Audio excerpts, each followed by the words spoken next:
Ibintu byose ntitugiye mu bintu biri deep cyane parce que turi imbere y'abantu dushaka kumenya byose naco bagira dukiye nta mugabo okay simvuga ibibabaje kuvuga n'ikintu gikomeye hage donc Maite rero igihe kimwe yarari enceinte yarafise akazi kenshi cyane yararindiriye umuntu yerekaza kumusanga ahantu ariko aragira amakosi y'umwana afise ibintu nka 150 arampamagara ambwira Chloé ndarushe urazi wo mugenzi wawe ntushaka kumuha hafi ari enceinte ariko aratwara imodoka ariko aragira ibintu nka 150 acarira ku telefone naciye parka nanje ndarira naciye nandi kuri vola bivugira muri bluetooth naciye shimodoka ku ruhande ndarira nanje bon kuba fier de toi urabizi ko je suis fier de toi urabizi namana ikubwiye uravansa malgré les obstacles quand turazi ko ama obstacles atabura aya baye turayatsi turasubira cyane kose Chloé ndagukunda kubera uri umuntu atalasha uri umuntu atalasha urahura n'ibintu ukaraba ngene ubi surmonta c'est que ça je le reconnais je te le dis toujours iyo facette il faut kuyigumana kuko ama obstacles tuzobandanya duhura nayo let's kubitarahe j'espère vraiment que tu vas garder ce côté de ta personnalité kuvuga ati je vais y aller malgré tout wihoze ivyantu bavuga bobo ntibaba bazi biko biraba muri backstage babona front stage gusa twihoze ivyantu bavuga twavance kandi ndabisubiyemo ubandanye w'umuntu asenga kuko biragufasha hamubandanye utese ubandanye umwana mwiza hamwe nanje ne change pour personne. Merci d'être si attentive, merci d'être kwa mutahu Maite aratahura n'ibintu n'abashaka gutahura nabwo yato yaje byo shaka kubyo bantu bimbwira ariko natavuga Chloé iki so ni qualité ntangaza cyane kuri wewe je t'aime beaucoup iyo telefone ari kubabara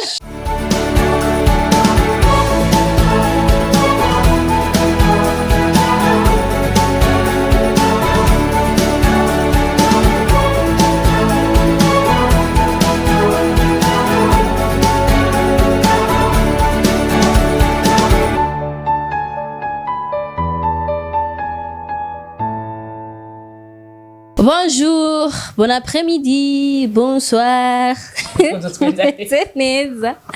Ok, ini girlfriend ni samedi marazi ko samedi mwama murindire girlfriend naho bihora byanka sometimes but you try kuba tuhari samedi.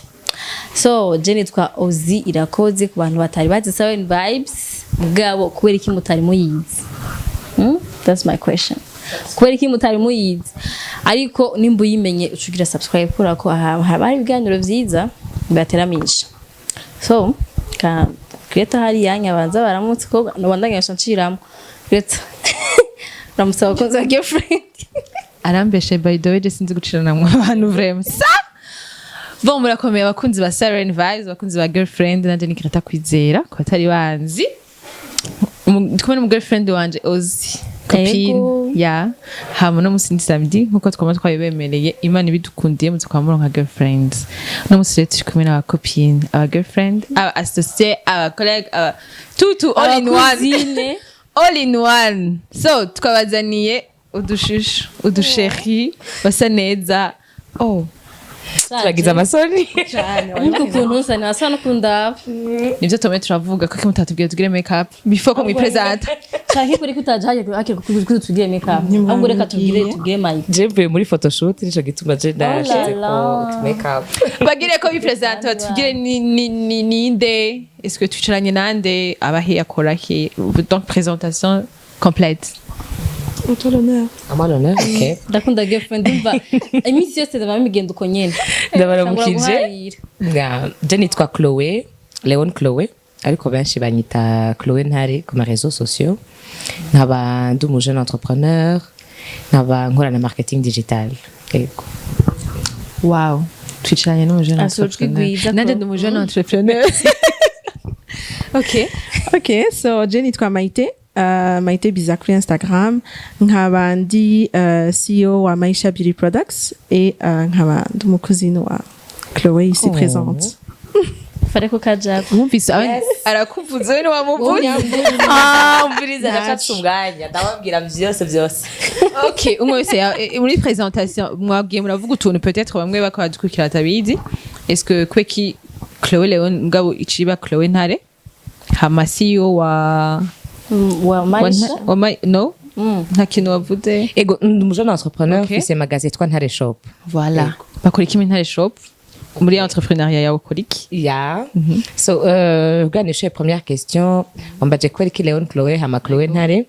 Donc Léon ni Lyon, muki italien. Mugabo naciye ndagasha mu Kirundi. Kwa turi mu Burundi nyene urabibona cadakira Ntare ciba Chloé Ntare. ushikuna nitwa umuhungu wawe witwa Ntare Oya. Janet reka ego Oya. mushikubu ya Ntare ni Léon nacengira traduction. Voilà. Et puis c'est magasin yitwa Ntare Shop. Irimwo amaproduit atandukanye. Karibu cane. merci nico gituma mubona she's beautiful Thank you so much. Anga ni meza uduproduit ni Kabisa. twiza hari abantu bafite amafaranga batazi gusa neza je suis vraiment désolée il faut d'abord kumenya skin yawe Maisha catubwira rero Maisha nawe Ok, donc Maisha Beauty Products brand yanje nkora maquillage n'amaproduit y'imishatsi nkaba ndayakorera bon, mba muri Canada ndayakorera hariya mugabo arahari nini Burundi kuri Ntare Shop donc nico gituma tuba twiteguye gutya ariko kurumva n'akazi kacu dukora mu bintu vya beauté ça fait 6 ans aussi ndi maquilleuse donc ndi muri milieu ya beauté depuis un moment déjà oh là là mam aberewe kweta Ni ishati utemeye nari nziza, no. hakungubanira Umva maze Oya, kumwoza namwe 3 muraberewe. fois. Ishati nziza cyane araberewe cyane. oh namwe kabroche muraberewe none merci beaucoup au fait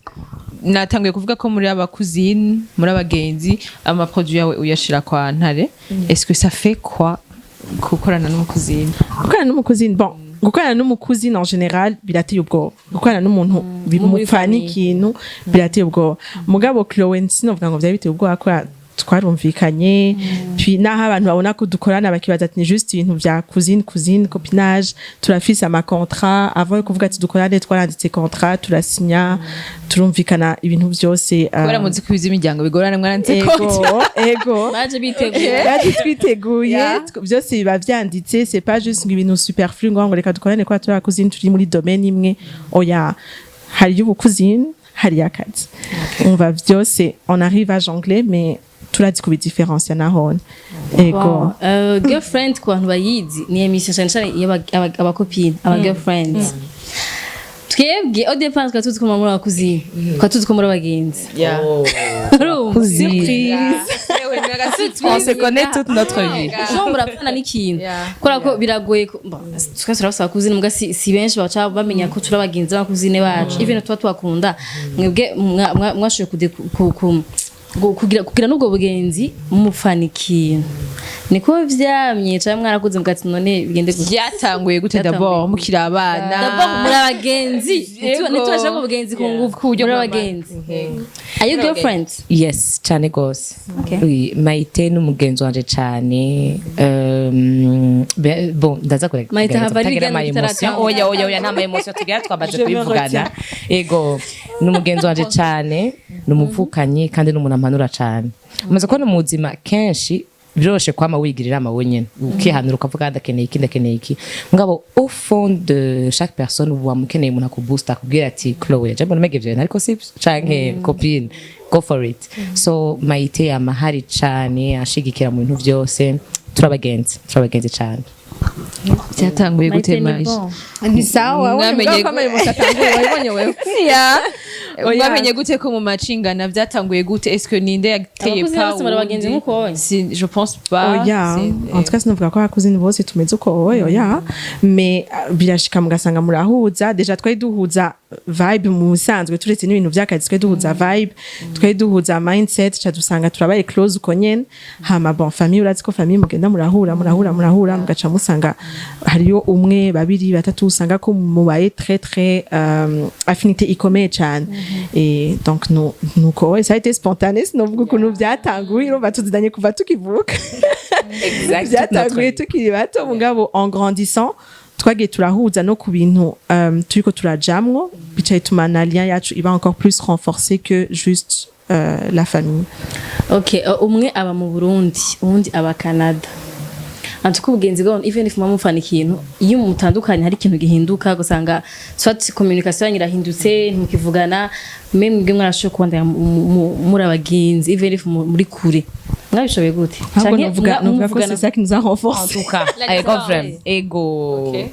Vraiment kubera, en fait, nkaje kuri communication, ni ikintu kingora cane. turabizi Mayite. Rero, ari proche yaje, arashaka kubikubwira. C'est pas que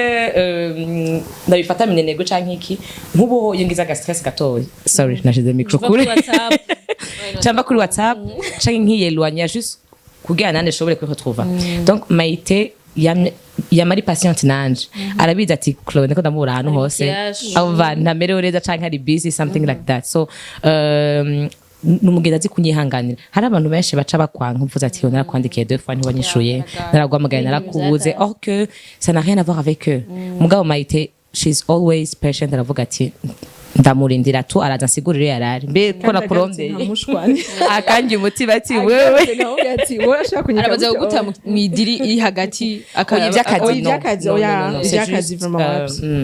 iby'akazi ntaranyika gutyo oye ni juste mu buzima busanzwe muri birya nyene adisparesa agarutse umwana wambwira ati none tuvugana nta kuntu wo kwisubira ku gahinda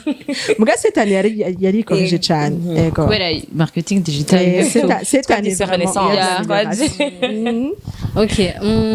mana nje kumabatsa byesaza kwazanye Mayite yakuvuze Chloe uriwe ni iki kuri wewe Chloe ushaka kumpa emotion hose sawa c'est l'émission des émotions Chloe nkuko yavuze n'umuseur sinamwita n'umukuzi n'umuseur kuri jewe ni wa muntu nanje azi hari ukuntu udashaka kwiyugurura ku bantu bose kuko ntubushaka ko abantu bose bamenya ivyo kuri acamwo canke ivyo uri kuriyumvira gutinya kubwira nk'amaproje yawe umuntu Chloe ni wa muntu ushobora guhamagara anytime nkamubwira nawe tufise décalage horaire ndamubwira ati uvyutse unyishura ubunyene ni wa muntu ushobora guhinduka nkavuga ati Chloe hari iki nkora iki qu'est-ce que je fais help nawe umuntu ushobora guhamagara au secours très facilement nkabanzi ko ata jugement iriho nta jugement n'imwe hari entre nous tuvugana ibintu en tout cas je pense que n'abagenzi bataba bazi ibyo tuvugana mugana umuntu turiyugurura cyane l'une envers l'autre ni umuntu nzi que naho ntari ngaha ndashaka kumusaba ikintu akamfasha que ça soit avec le travail ou dans la vie de tous les jours nkambwira ati hariyo umuntu nibi ndagusabye ufashe iki ari très serviable naho aba yafatiriwe ndazi ko arampa umwanya Émotion, arrêtez. Thank you. Ni umuntu nshimira aussi que ni umuntu ari très réservé mugabo ndashima ko kuri jewe yiyugurura kuko des fois ndavuga ati Chloe hagarika ivyo byo kwigumana ibintu idagadure dis-moi ce qui se passe et pour ça je suis reconnaissante yuko mfise quand même iyo place yuko ashobora kwigurura kuri jewe kuko des fois nyine nashaka kuvuga ati none umukobwa ko ahoze qu'est-ce qui se passe ugacika nayo gumuwaza ego mugabo ego c'est une sœur pour moi kenshi turakunda kuronka abagenzi batubwira ati je gituma ndamukunda ntajuja arantahura itu nigiki mwobwira umuntu eske umenye gute umugenzi atakujuja kuko hari umuntu ashobora kubera hypocrite imbere ukamuburaho umuplasa donc hari abantu benshi bashobora kuba ko yadukurikira bashobora kuvuga ati jewe mfite abagenzi benshi mugabo nta numwe yigera nyereka the real face bavyumva canke nomenya gute umugenzi atajujana ameze gute umugenzi ajujana ameze gute ndakushe kuri ico je nibaza yuko umugenzi mwiza umuhabwa n'Imana kubera maze kona isi turimo abantu bashobora gukora abana beza nkuko bivuze ariko ugapfa guhaguruka gusa agasigara kuvuga ariko no na insta hagene baza kwikora urashobora gusanta facilement umuntu ariko araba force imbere yawe urashobora kubona ko umuntu yakarigirisha vraiment kuko mask iratebika gwatu umuntu ntashaka kugisha ubuzima bwose après 6 mois yunani uzotubona tujya mugenzi n'ingyajya vraiment ariko umuntu mwamana vibe ya indingene naho ubona ko amukoreye ikosa canke yakoreye ikosa musubiye kandi mukaja hamwe mukabona ni kwa kundi nyene rukundo ni kwa kundi nyene gufashanya yamari hafi yawe donc nibaza ko umugenzi umuhabwa n'Imana vraiment biragoye guhokoresa kugira gahada ngo ngo n'umugenzi ari fake ngo mugabo ibikorwa byabo birivugira ko bakuba hafi birivugira murarirana mutwengena hamwe so yeah c'est un peu ça hari abagenzi bashaka nagira rajouter ikindi kintu aussi umugenzi nk'uyu uramumenya kuntu akuvugisha ati umugenzi yamari ko yakubwira ibintu vyiza tout le temps nta kimwe akubwira ikintu negatif asti muravuga ati none uyu ni superficiel mugabo wundi yubahuka akakubwira ati iki no aha wasarishije iki umuntu yubahuka kukubwiza ukuri même ku bintu biri negatif nico ubona ati uyu uye quand même c'est sincère akagutu Ego. kasawasawa Ego. sinzi ko uzibuka ko tugeze kuronka abagenzi ngaho bigeze kumara 2-3 mois 3 mois 3 mois kandi n'abagenzi ni wa muntu akubwira ati jewe narabuze umuntu namusubirira izo 3 mois zose tutavugana no kuri Mugabo- mariage umugabo wanje babizi ko yaza kuba ari mu buzima ya niko bameze mugabo muravyumva ko mushobora kumara ayo mezi yose hariho rancune hagati yanyu just nabishobora twe turi abantu ndakubwiza bavuga ukuri. tubisha ngaho ufite abantu bafite peut-être gahati yangereye kwigungirana ibintu mbwa twebwe en tout cas haciye iminsi bavuga ati bite par exemple nk'ubu uye Maite c'est vrai yavuye muri Canada aje i Burundi mu rubanza mais en même temps yarafise akazi kenshi cyane mbwa iyo abandi wa mugenzi wa ntitubonana kenshi ntitugira iki byari kugorana cyane ko tugubana notre connexion mais turi abantu bakuze turazi ko umuntu wese aba occupé turavyakira ko dushaka kumara une semaine tabonanye mugabo apera bari kwa kundi nyene abana barakomeye ibiki tuguma turi close cyane muri communication itwamara 3 mois après 3 mois mana yanjye na moi sinibaza ko twishobora sha sizana twaba turi vrai okay umwe muri bakuzine est-ce que umwe wese arafise mu meilleur ami wundi atari ufise mu meilleur ami atari kure afise mu meilleur ami atari Maite cyane umu bestie bon besti ego bon biva en fait muzima ibintu byose jenga birafise ama uduchambre arafise abagenzi be bien sûr muri Canada ndibaza araza kwivugira sindamuvugire nandi ndafise abagenzi twa turi kumwe mais biragoye kugira aba bestie benshi cyane to be honest biragoye ufise ni bake bashoboka babiri batatu ego frame ntibarenga batatu murasupportana kubona ari kumwe n'abandi ba bestie swat gufuhirana nawe navyo gufurana birimo navyo gufurana birimo turafise abandi bagenzi turafise abagenzi ego turi proche cyane mbwa ntibyica à proximité yacu ntaco vyica ntaco wese afise place yiwe nibaza ko wese agira ico muhurirako Chloe yavuze ikintu c'uko n'umugenzi ni wa wundi mushobora kubwirana utuntu canke naho atigirisha kubwira byose pa wakosheje Maite yakivuze hariyo n'umugenzi kenshi hari umugenzi ushobora kuvuga ati uyu mugenzi niwe vraiment mugabo ugasanga aratinya kublesa bavyumva hari umugenzi atinya kukubwira ikosa tije nkamubwira nzoba ndamushavuje ndamuzi ingene ameze acaduga hejuru est-ce que wowe nta iyo amitié nayo ne ça existe je pense kubera c'est vrai hari umugenzi uvuga ati uyu araduga hejuru ndamubwiye ikintu peut-être uwe wararonse Maite yuko umubwiye ikintu arakumviriza nawe umubwiye ikintu Chloe arakumviriza est-ce que vous avez pas des amis moi c'est vrai agatwe ki vous avez pas des amis uvuga ati ujya ndamukunda uko ari avec ses défauts ndati ko atazohinduka sur so kuri iki kintu dufate ko ari nk'umugenzi ashobora kuba ashavura cyane akunda gutukana mu bantu ari mbore amwe nyinshi gose akadefa kariko kose ati ujya mu ndayimubwiye c'est ma meilleure amie ni ma bestie mbwa ndayimubwiye ndazi yuko azoduga hejuru ivyo ayo makanta mu mufise kandi muri aba best friends bon je pense ko abantu nk'abo batabura mugabo sinoca ndabita aba bestie turafise abagenzi bashobora kuba bameze gutyo mugabo sinoca ndamwita umubestie kwaje umuntu mvuga ati ni umubestie ni umuntu ntotinya kubimubwiye ngo kubera ngo aduga canke ashavura no bikubwira aho nyene uvyakira uko ushaka ego umenye ko nabikubwiye kuko la place y'umuntu ega kuvuga ko umuntu ari umubestie ni umuntu justement uri censé kuri ufise ouverture yo kumubwiza ukuri peu importe uko avyakira umva si ari umuntu afise idefo ukabutuba ukakuyimubwira kubera iyo defo yiwe niba ari umubesi wari umugenzi uvuga uko cyangwa umuconnaissance je sais pas sinzi wese hamwe naho vyo bari ivyo nyene ariko amezi ariko amezi genre umubwiye ikintu agaca sara agaca hejuru okay nk'ubu Chloe abantu barahinduka umuntu avec abantu babanye hafi ntaza abantu muri ko hari naho ntuza abantu bari kumwe ngashaka kusanga baramuhinduye areka ara developer ama caractère yandi udakunda canke yandi ushaka kumubwira ikintu ntakumve mauvaise influence ego bishitse kuri umwe bishitse kuri Chloe wo bifata mu gute ndabimubwiye uzomukipinga nk'umugenzi ushaka uzasanga byanze ndabimubwira après ça dépend iyo defi ari yo Jeno bimubwira Chloe nabonye iki niki ndanamwita Chloe koko natumubwira ati koko nati nabonye ibi nibi sinabikunze sinabishimye n'ibiki après c'est à de savoir comment s'ajuster si adahindutse je ndamubwira ati proximité yacu fais attention kuko je ivyo bintu iyo caractère sha ugendana nayo ntibikunda turabwizanya ukurega c'est ça le but yo kuvuga umuntu wamaze kumushaka kuri level yo kuvuga ati c'est ma sœur c'est ma besto c'est que ndakubwiza ukuri Muramatchinga, donc nta kanokwa dura ndakunda. yego kandi dufise franc parler entre nous sinobashoke Chloé ambwiye ikintu je nakoze sinobashoke abimbwiye sinovuga ati kwe kumvugisha icuku non twamaze kugira iyo affinité entre nous urumva. Yego. Pour répondre à Greta ikintu yavuze je nibaza yuko nk'ubu supposons ko noba umugenzi wundi atari Maite ameze gutyo ye afise caractère igoye cyane je nibaza yuko hajya ukuntu uwo muga il y a une manière de parler avec tout le monde uwo muntu uzi ko ashanuka avuga cyane aragasimbira hamwe nyine urabibona uraron nimba umuhamagara ukamwicarika ukamubaza what makes you react this way ukamuganiriza ukamubaza igituma avuga gutyo hama no gerageza vraiment kubivuga ko sinibaza ko no sinzira kabiri ariko ndabimubwira vraiment norondera umwanya mwiza wo kubimuganiriza nkamubwira ko sama meme à l'aise mugabo sinogumana umuntu hafi yanje cyane ngo ndari kumubwiza ukuri byo ngora vraiment tureke ozarafashwa n'ikiganiro girlfriends digitu tureke dovo kote shaka umwe wese ambwira ingene yumva Chloé hanze ingene wumva Maite hanze ya Urunyuka hanze ga Chloé tureke ukumwumva babi tureke ukumuzi wewe uko bamuvugaho hanze bamuvuga gutaho hanze nkuba kubaza ati aho hanze bahavugwa make havufata ko ari Maite akubajije ati hewe mbwira bayaguduka canke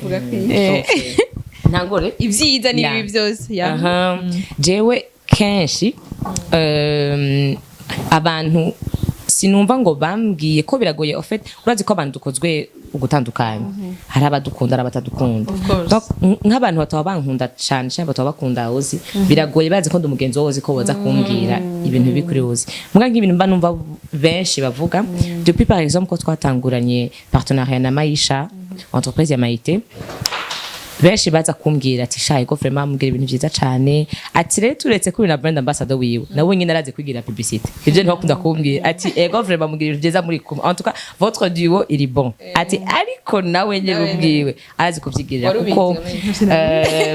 barakunda kumbwira kenshi cyane kuko elle est très à l'aise devant la caméra arazi kuvuga ikintu neza message gapasa mu mwanya muto cyane je ntanguye kuvuga kuri ziga video za Maite nosanga nagize film amasahani ariko arabinyerutsa message mwanyumvise aho mu bisanga aho mu bibiri to kubara bimbwira kenshi nje kintu akunda kumbwira vraiment nta bintu bibi bamuvuga canke wumva mwibarabara biragoye ko babimbwira jeyo kuba batabikubwira umugabo ugasanga biragushikiriye tu c'est très vraiment je suis tellement proche d'elle ko baba bitwaye kuri maison mère nyine baba déposer je suis consciente qu'il y a quand tu as un commentaire négatif je m'y attends toujours haba kuri jewe ku muntu nkunda ari wese mais ntibirigira binshikira directement vraiment jamais Maite Chloé jewe en tout cas ndamaze no kurimubwira ni plus du genre oh jya mukozi nawe akora ibintu byiza mugabo akwiye kuba ari plus haut que ça ivyo nawe nombwira ndavuga ati none abantu ko bakubona nkaha nawe nkabona uri kuragenda mugabo bakubona handi bimeze gute umva abantu bambwira ati umukozi nawe kwanda quand même turapartageana cyane ku ma réseau donc abantu bavuga ati yo Chloé n'umukozi nawe nkavuga ati kubyo umugujya mukobwa ngo yatisa ngo akwiye kuba ageze ku yindi niveau bati bon mu mwanya ni ariko araja 15 ans il y a pas de course ndavuga ati mu mwanya ni ariko araja nkavuga ati Chloé none ko abantu bakubona nk'umuntu ageze hariya cyane je bakavuga ati je nkaba ndakona nkaho mu sister twicara gute bimeze gute nazi urundi zosanga ugenda abapolisi n'amakameraman ahantu hose siko l'histoire namuvuga ngo tumwemege wawe ubwo ubona umenye rero babikubwira ubibona ati c'est vrai Chloé ils ont raison d'accord c'est pas pour rien qu'on bamukurikira c'est pas pour rien que akora ivyo akora aronka ama partenariat quoi yaronka c'est parce qu'on va voir un beau potentiel c'est sûr que akwiye kuba ageze ku yindi level mais biriko birazi ego uzabisi kibazo canke wahezagi sishobora kuba noheza urimagina ubuzima without her la vie sans Maite birabigoye cyane kubera ufite nka kugiye ufise abantu muvukana kugiye usana muvukana uca kubwira ngo t'imagines la vie sans ta sœur c'est très difficile à répondre c'est très difficile kubera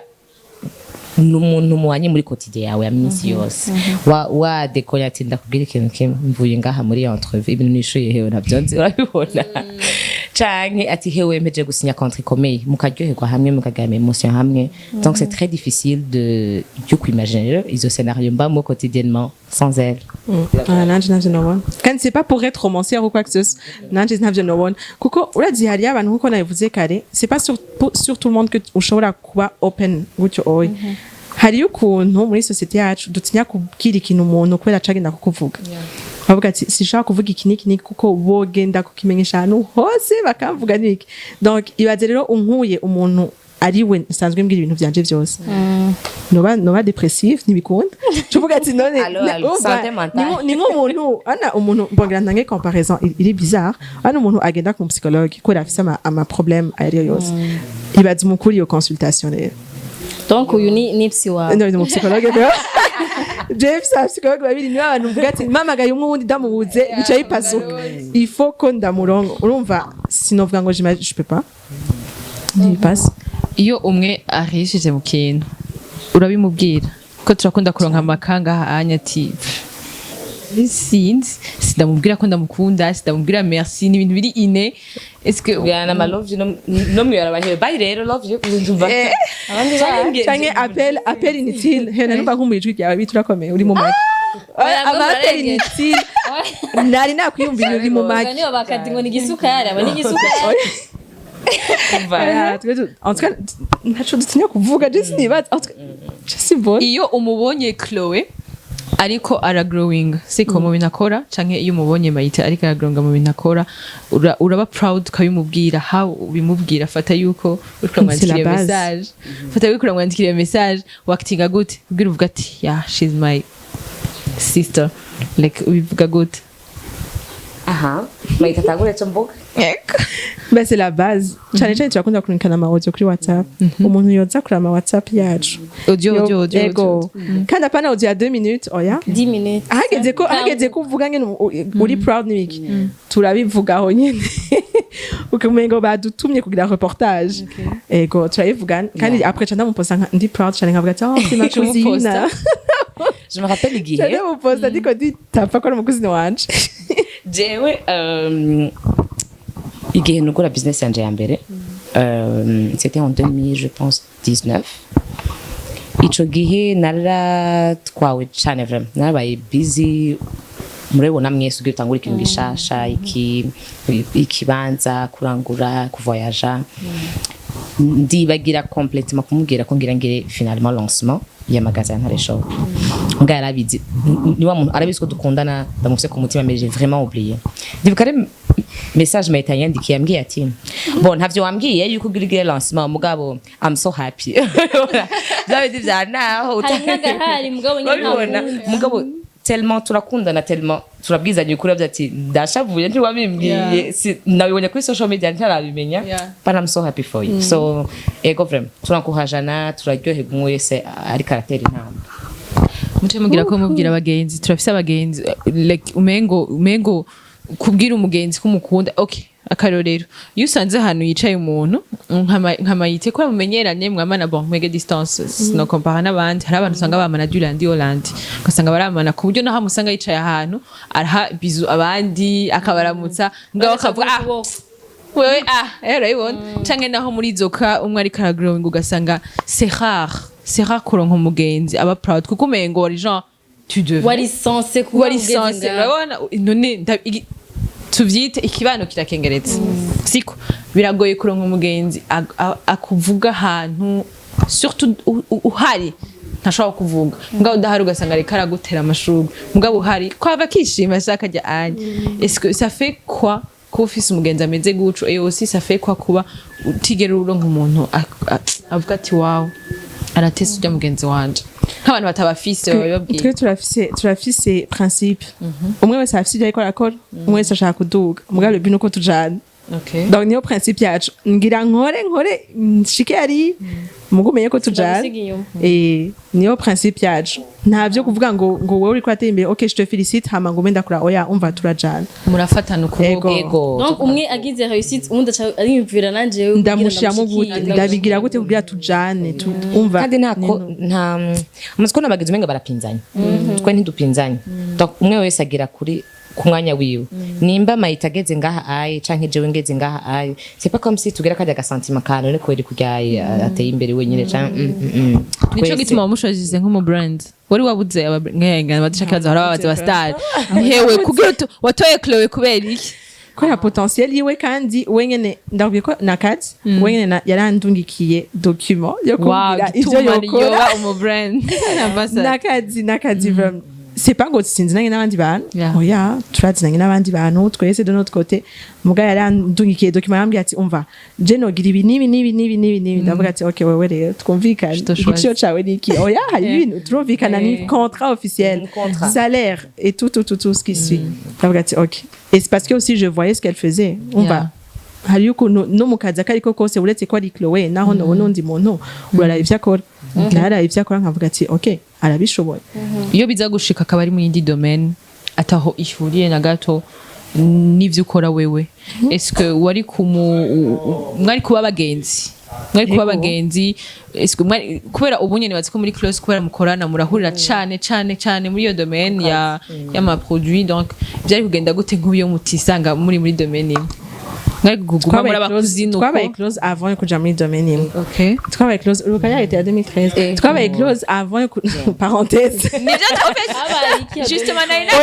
niyo période urumva twese ntitwari bwatangura ama business yacu donc niho ucubona ko twaba copine cane kubera même si on n'avait pas nos entreprises respectives twirirwa na vyandi bari kuravuga du lundi au lundi urumva sinovuga ngo kubera turi muri domaine imwe nivyo vyaduhujije oya ahubwo ça solidifier le truc et ça nous a amené le fait yuko n'akazi tukaganirako mais twamye turi close hagize uhombesha undi no twari kuri tukara dukuramwo business tukaca tubandanya ubugenge no muri contrat yacu ariyo close ya sibipfuye irimwo nta bintu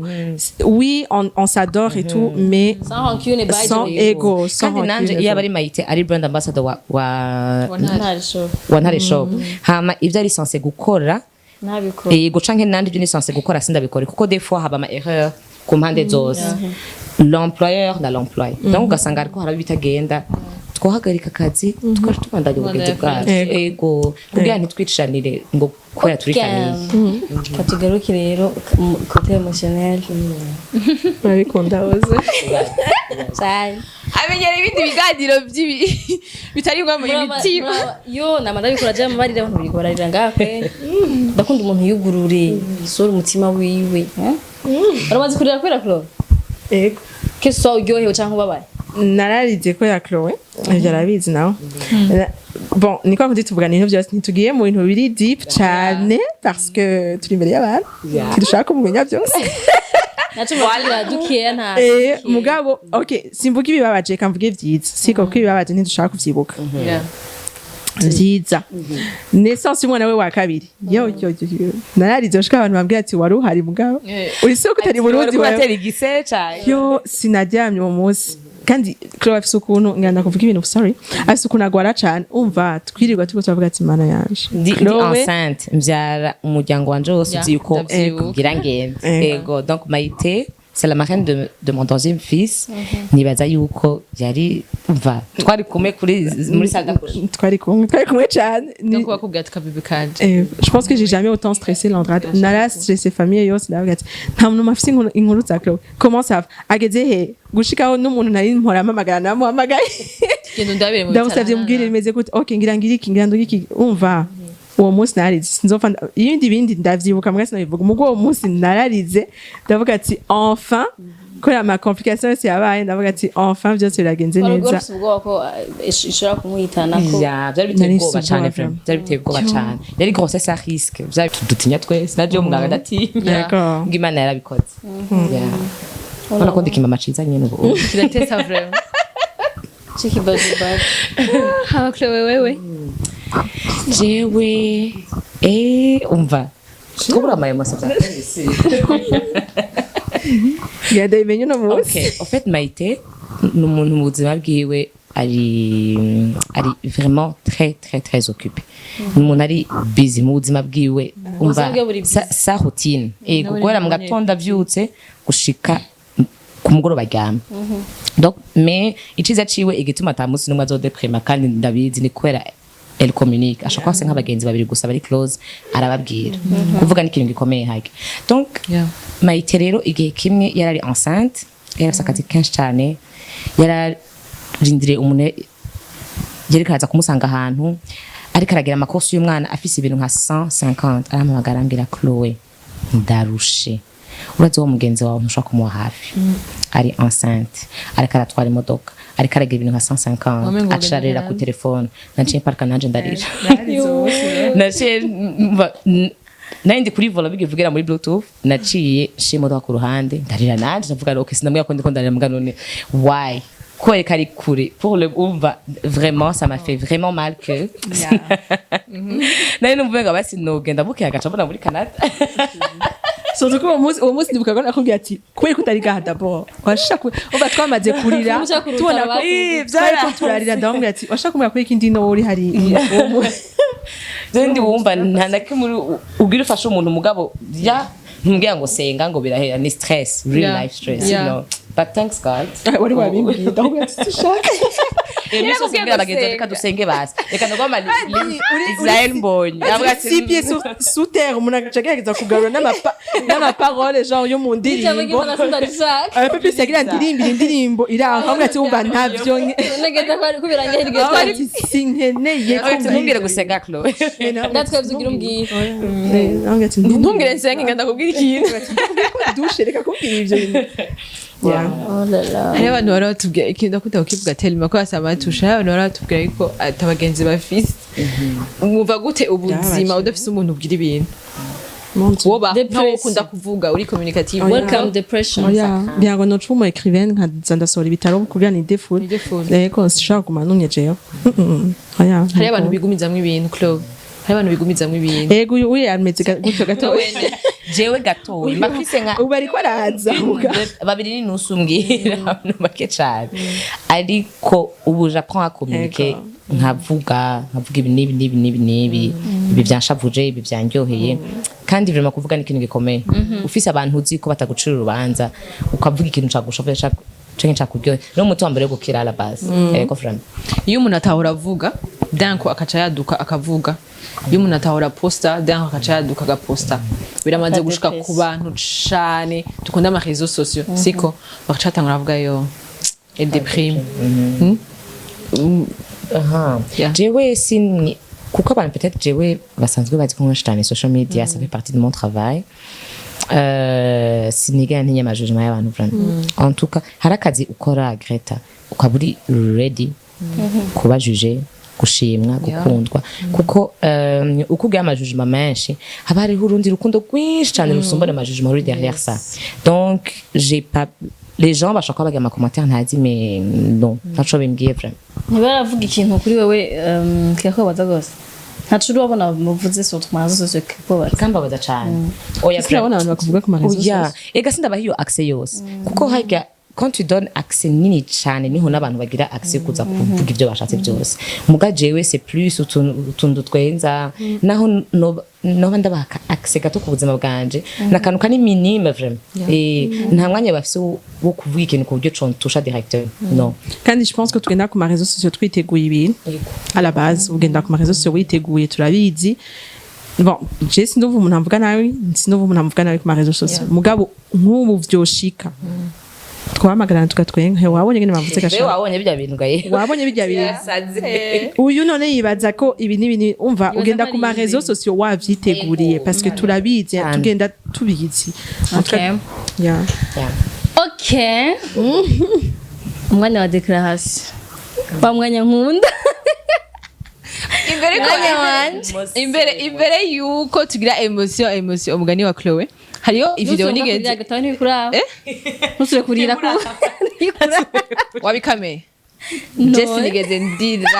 sinigeze ndira oya ijyayo ngo mu muduga ni izina ry'Imana ngo mengo twicaranye na Chloe two turumviza muri bluetooth Maite nasanze narize nanje vraiment okay hariyo video nigeze kugira ndabwira abantu uti urafise ama contact kwiko umuntu wumva umengo gumubwira ama speech mwizo contact nawe atera imbere mwe mwatezanye imbere murashaka kugura umve ntavyo gusigana mushaka kujana mu bintu byose mukorana hakaba hariyo n'abantu bigeze kuba babikora bigeze kuba afasha peut-être sister canke cousin canke cousine canke ami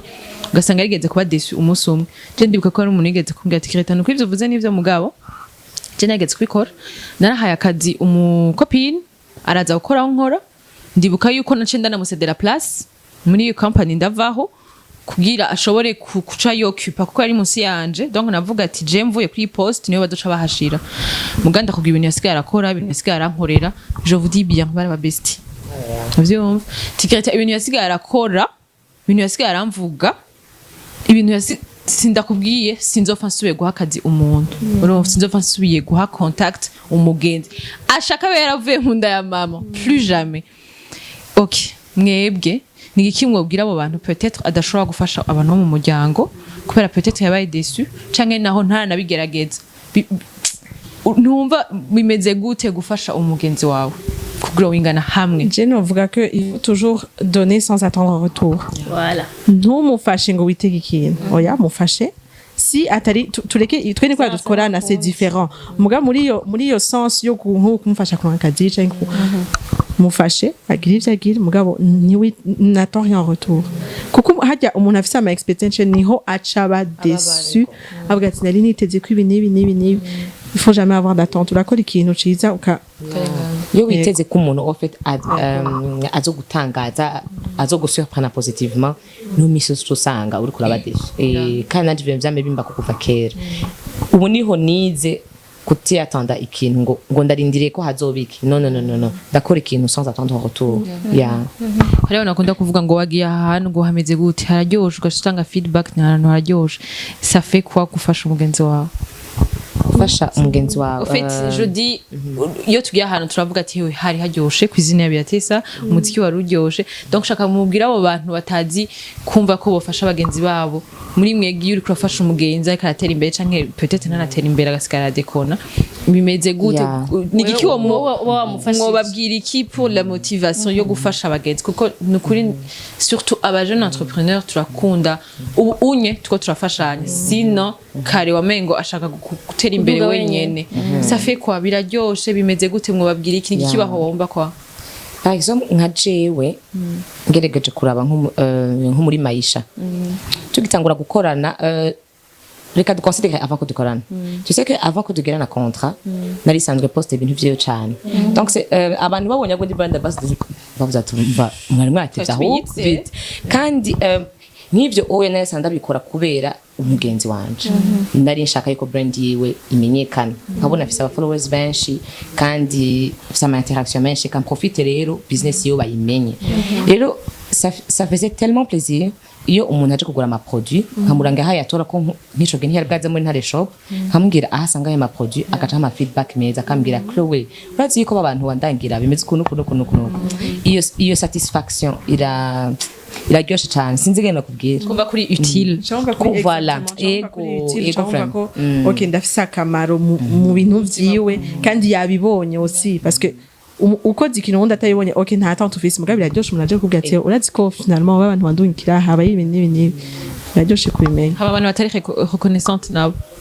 umva iyo muhejeje kumbwira kote ya wewe wafashije umugenzi hama wa mugenzi wafasha naho ntaze kugushimira Chloe ari reconnaissante Maïta ari reconnaissante imagine mu bandi bagenzi atigera reconnaissa yuko wamufashije ntibitera inzigo sinovuga inzigo birashaka kubabaza mugani vya nyine ufise ama attente urababara nyene nico gitufo bakugira ama attente oya Jenny vya bikimbabaza mbonye ngo umuntu ngo ntiyashimye iki niki au fond de toi urazi yakoze c'est ça kandi ashaka gukora ikintu je sindagikora tukora Jenny le principe fise niteze yuko ça va me faire peut-être mal à la fin je vais être déçu à la fin je laisse naco nkora ikintu nzi yuko ndagishaka sans attendre retour ya mama ya osi ikintu Maite ufise ku mutima Chloe utari bwamubwira cyangwa umaze kumubwira haba Chloe ikintu ufise ku mutima Maite azi cyangwa atazi utaramubwira okay yeah ico naramubwira cyo bakigoye kuko nababesha turavugana ibintu me ndashaka kumubwira ivyo mfise ku mutima cyangwa gukoreye ca kuryoheye cyane are you ready tukuzaniye mushaka hewe gira umva emotion bon hari ivyo uzi déjà urumva ntutangane nabisubiramo sans aller dans les détails ok donc ico nafise ku mutima kukubwira Chloe Leon J'ai mvuge Léon Claude. Léon Claude. Léon Claude. Bon, kuba fier de toi, urabizi ko je suis fier de toi. Urabizi namana bikubwiye. Uravansa malgré les obstacles kandi turazi ko ama obstacles atabura. Ayabaye turayatsi nturasubira. Cyane kose. Chloé ndagukunda kubera uri umuntu atalasha. Uri umuntu atalasha, urahura n'ibintu ukaraba ngene ubi surmonta. Tu sais que ça, je le reconnais, je te le dis toujours. Iyo facette yawe faut kuyigumana. Kuko ama obstacles tuzobandanya duhura nayo netse ko bitarahera. J'espère vraiment que tu vas garder ce côté de ta personnalité de kuvuga ati je vais y aller malgré tout. Wewe urazi uri courage, abandi on s'en fout. Urabizi, abandi on s'en fout. Wewe urazi uri courage, ubandanye uba umuntu asenga, ubandanye uba umumama atesa, ubandanye uba umuntu muri famille afise valeur, afise respect. Et tu vois que Jimaka urazi ko malgré ton âge, tu es très respecté.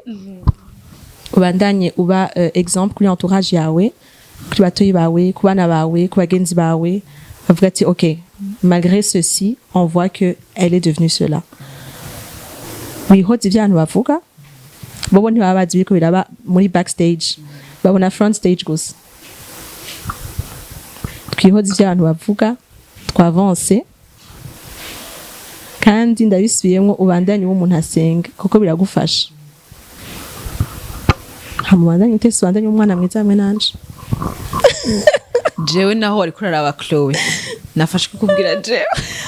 sijagenda mu madetail ko je na Chloé twosanga twidagaza imbere y'abantu amadetail sino yajamwe muga Chloé n'umuntu je respecte sa force vraiment si je kuvuga du plus profond de mon cœur ce que je pense devant la caméra mais ah oui Claude turabivugana on doute pas yuko elle a lu dans les lignes d'accord il y a eu tahoye byose ndi sûr umva nifashe bya mikoro tumuha umwanya abanze yikalme tumuha umwanya wikalme avant de lui dire ndashikiriwe nanje yes tugira bref muga ntacyo Maria dushaka wabaye bref mureke isanzureshuje mureke asuka umutima wiwe kubera ko iyi emission muzamwiraba muvyibuka ati twarabivuganye imbere y'abantu kureka abantu rero urukundo rwawe d'abord nashaka ndamubwire une qualité peut-être ntamaze kumubwira mugabo ndamubona ko cyane Maite ya une qualité ufise intangaza cyane uri umuntu atahura you very understanding iyo qualité nkunze kwibona mu bantu bake kuko tubayeho dufite abagenzi ushobora kutaboneka mu rubanza rwiwe ushobora gucegwa ahantu ushobora mushoga akakonshasha kariko kose umubariye ikintu akama adashaka gutahura akama adashaka kuba kuri kote yawe Maite uri umuntu atahura cyane uri umuntu atahura abantu bose ni gake cyane maze kubona uri kurajisha abantu turabagenzi twese turagira gossip tukaganira entre nous mais même à huis clos tu cherches toujours une raison de comprendre les gens et ça c'est une qualité extraordinaire ne change pour personne ndakunda cyane ndatangazwa n'ingene uri mu bosseuse jewe I'm a very hardworking person nanje ndakora cyane ariko Maite arakora 150 choses à la fois ni maboko igihumbi imibwira amahoro uge baririmbye muri ni maboko igihumbi Maite nguyu ni brand ambassador wa maboko igihumbi ese être une maman arazi ko umugenzi arazi kuguma gwana malgré tout akora ibintu nk'igihumbi n'ijana kandi ikintu rero gitangaje byose bigahe at the end of the day to do list here yes kabiri kama vu donc tu m'épates du jour au jour et je suis très très fière de toi. Bon, Rumba, je suis ta petite sœur, Mugabo. Tu me sers d'exemple. Tu me sers d'exemple et j'apprécie énormément. Nous qui t'arrivons à garde toujours tes qualités. Aliko surtout, ne change pour personne. Merci d'être si attentive. Merci d'être. Kwa mutahu, maitara tahu, ni namashaka tahu. Nabwo atoya, je shaka kubyo bantu bimbwira ariko metavuga Chloé, iki. So ni qualité ntangaza cyane kuri wewe. Je t'aime beaucoup. Iyo telefone ari kubabara. Nawe bashaka kubaza ngene how do you mukundana mukundana. Mbomeze gwe. ndabaza abanje baraheze nkaba ndyohewe yuko tutarize félicitations On va, félicitations. nabo bavuga ngo amarira y'umugabo ngo atemba aja mu nda ayi wanyu yatevye aja mu nda sino Hewe, that's ko mwarize by'agace abantu baza mu emotion yacu n'abantu bari kuri anniversaire yawe Ego. wow wara En fait, kuri anniversaire yanje, ibintu byose byari bimeze neza, twafunguye, twafashe ama cocktail, umva twari muri vibe vraiment. Nanagize brunch kuri anniversaire yanje. Mayitere harageze hane karafata video niko natabana petit frère wanje. Arandaba biranka careka ku kamera. Ataza kunyambera afisa amosozi menshi cyane. Yabwiye ijambo rimwe gusa. Ngura ka guerrière. Gusa. Charlotte dace birasa chadarira. Kandi elle le savait tellement, on est passé par beaucoup de choses mugabo mana ni man. Umanzo guma senga kugira nabibwiye. Kujya nyene. basha ubwenzi bw'abakobwa burabaho ya burabaho abantu vyaga muvyemera ubwenzi bw'abakobwa burabaho j'ai plus de mots aussi c'est toi. ikiganiro cyaheze Merci Vache, merci. Je sais très bien yuko hari abantu uriko barakurikirana kino kiganiro baba bari bafise imitima itunuye ko like tabugenzi bubaho nibaza ko no musagira yandikire wa muntu for real ari mu mutima amubwire yuko ari reconnaissante ya imitima bafitaniye nibaza yuko ndabashimira nongeye ndabashimire à leur place mubeho muryohererwa abagenzi banyu mubapushinge mufatane amaboko mutezanye imbere parce que biraryoshe gutera imbere hajya nawe utera imbere wenyine ntuzoba kwisi wenyine ya ifo ko twese dutezanye imbere kandi biraryoshe kuko kwiki wama usa neza wenyine kuko wisohokana wenyine ifo kugira umugenzi mutesa musa neza aga crayon aka make-up ka rouge à lèvres ka top Ariko yamayisha si. ya nibera abantu nibera abantu yonye abasigaye ngo none ko abari ngaha babyikugiye none n'abandi kuvuga musi ozagera utayisiga amayisha bon mwakoze cyane mayite merci God bless you mukagume nabwo Mwakoze cyane bwanyu dutumira Ozi Keta. abantu bazi ko mfite amajambo menshi mugabo jambo yahe muri girlfriend yamafite utujambo duke ari emotionnel nukuri murakoze urumva ikintu ku mutima umenga nje nuko binduru nkarira nkavuga namankuramwo leso muri emission kubera hama tukoma dufise abagenzi turafise wavuze ko dufise amachambre menshi no mu bagenzi turashobora kuba dusangira utuntu twinshi hari utuntu twihoza tudashaka kubona mugabo je namankuramwo turesa kandi il faut pas ko abantu bagira ubwoba bwo kubwiza ukuri abantu ngo par peur de perdre des amis burya umuntu kugira abe happy ntakeneye abagenzi 150 naho wogira abagenzi 5 baragukwira ukamenya ko abona abantu banje ego hari abantu bavuga ati je vais pas aller ngo kubwira umuntu kumubwira ukuri ngo kwa je vais pas la blesser ngo shaka kuhagarika kumvugisha shaka non soyez honnête avec les gens autour de vous ni nako en retour tu sanga abantu baje vers toi bari honnête bavuga ati ego il faut être honnête hama ukagira abagenzi bake bakenewe Ikindi kintu naco je nize gatoyi vite fait nana kimwe ngo jambo rwa iganiro ni shwayo natwo twahoze ya mushikamu tugati turayejeje kuvuga ikintu nabonye ko nijana abagenzi en fait plus dukura twese turaperde abagenzi vraiment twese baza ko umuntu wese ngaho aramaze kugira abagenzi byaheze donc je ntanguye kuze ndabura abagenzi ugasanga urabuze umugenzi umwe babiri birabaza cyane rero haragiye ntangura kwigira jewe nyene analyse nkaraba canke ni jewe mubi canke ni jewe nagize ibintu binini so kuvuga ko turaberanda mugabo muri iyo douleur yo kubura abagenzi nize kubasengera beza mfise I do pray for my friends ndabasengera nkavuga mana hari impamvu waduhuje ibi nibi keep us together so muri uko keeping us together je reviens kuco Mayite yavuze kubwizanya ukuri sintinya kubabwiza ukuri sintinya kubabwira uko niyumvamwo ego kandi uretse no twari ko tuvuga ibintu byo kububwira ngo amadefu ushaka kumubwira ikintu utakunze niyo ukunze ikintu ku muntu ifo kukivuga le positif aussi est bon à dire ego non le positif aussi est bon à dire umubwiye ikintu kiri positif nk'ubu tureke Chloé tuvuge uraje tuvuge turi abakopine ba cyane uraje wambwiye ikintu ciza nanjye numva ati umutima cyangwa ati wow like nuca wumva nawe uti uyo muntu vraiment n'umugenzi apana juste kubwizanya ikintu en superficie wumvise ikintu gifite ku mutima ushaka kumubwira mubwire ego kandi abantu tuvugisha kuri turakenera kumva amajambo meza ego fopa ko twama twumva impanuro gusa une fois ingo umbwira ati Greta waratesheje ahantu ibiki n'ibikiya we need it kora n'ubundi umuntu kumubwira ibintu bibi aratavuga none umuntu ambona nk'ibintu nta kintu ciza na kimwe nkora umugenzi agomba kubwira ibintu bibi si umugenzi wawe hari abagenzi yamaze kuguhanura gusa yamaze ngo wari kubwira perfect bagasa abagenzi yeah guys nibaza yuko This is girlfriend. conseil burazironse zikwi dore ikiganiro madame Ozi Kashimire Chloe na Maite kuza kudupartage ubwenzi bwabo byose niyo twara abantu benshi bize ku bugenzi bwanyu deja muko mura growing muko muraba abantu nyene baba boss ladies anje nzo boss nabigiye ko mpamvu nari nitekerereje